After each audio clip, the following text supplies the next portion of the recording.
talaga yung beauty standards natin, and I think we need to recalibrate ourselves. Wow! Hi guys, and welcome back to our channel. My name is Janae. I'm Niley!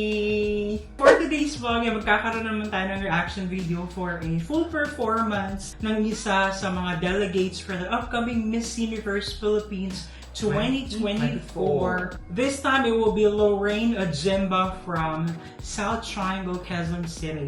Wow, kumpleto.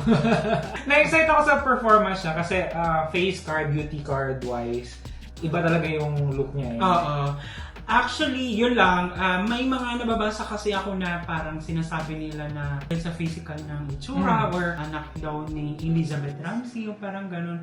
I think yung mga ganun comment kasi parang below the belt na, and it's not something na, you know, encouraging for the girls, and I feel like yung mga taong yun could not appreciate beauty in another form. Iba yung, ano ba talaga yung beauty standards natin, and I think we need to recalibrate ourselves. Wow! And look Beyond in the mirror. Look at the mirror and then recalibrate yourself. Diba? Parang tingnan mo muna yung sarili mo. Respeto lang, and the best thing na you can give to one another is kindness na lang. correct. Para sa akin personally, gusto ko ito siya, and nung una pa lang parang feeling ko siya na talagang manalo kasi matangkad and matalino Strong. siya. Yes. So without any further ado, Without any further kuda, let's jump into the video. Lorraine Ojimba, South Triangle. South Triangle, Lorraine Ojimba. yeah!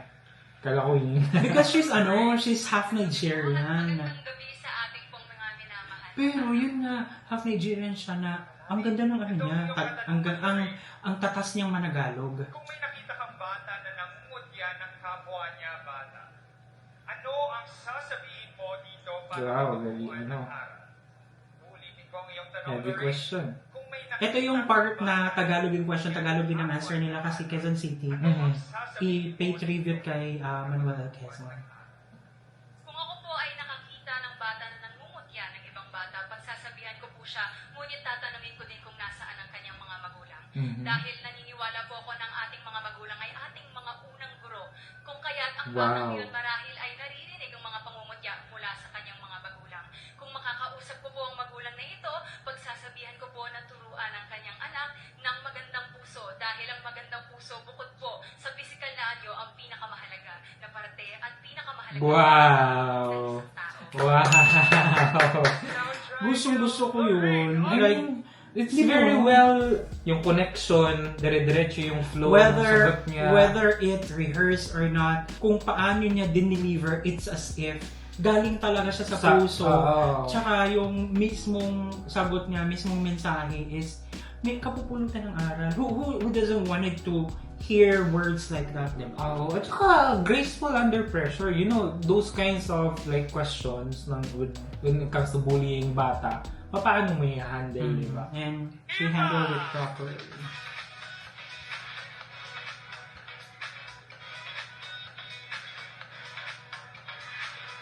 Oh, yung pangkad South niya. Triangle, Lorraine Ojimba.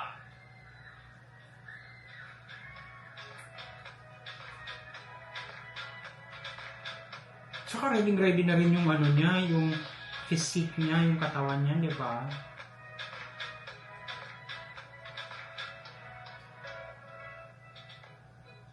Miss South Triangle, Lorraine Ojimba.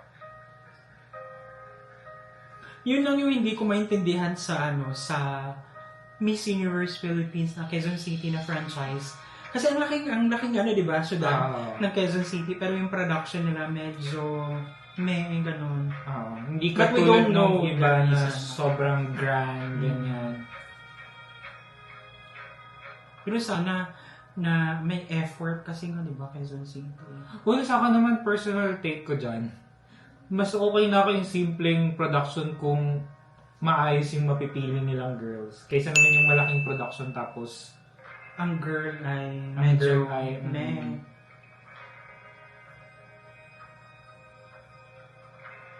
Di ba, yung projection niya.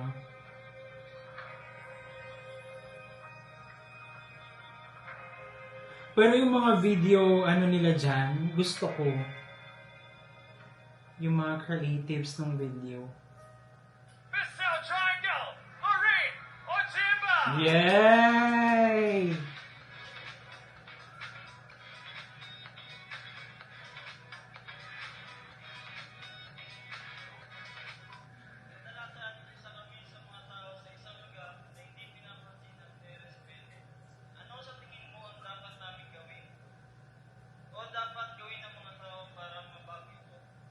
Ano siya, delivery rider. Gawin dahil lahat ng tao ay karapat-dapat para sa respeto.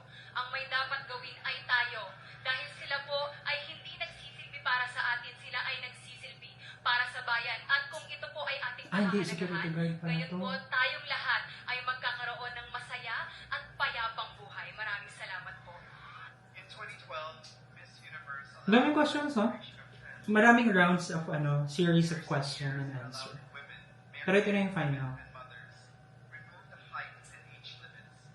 Do you think that inclusivity in pageantry gives unfair attention and advantage to those trying to break typical beauty standards?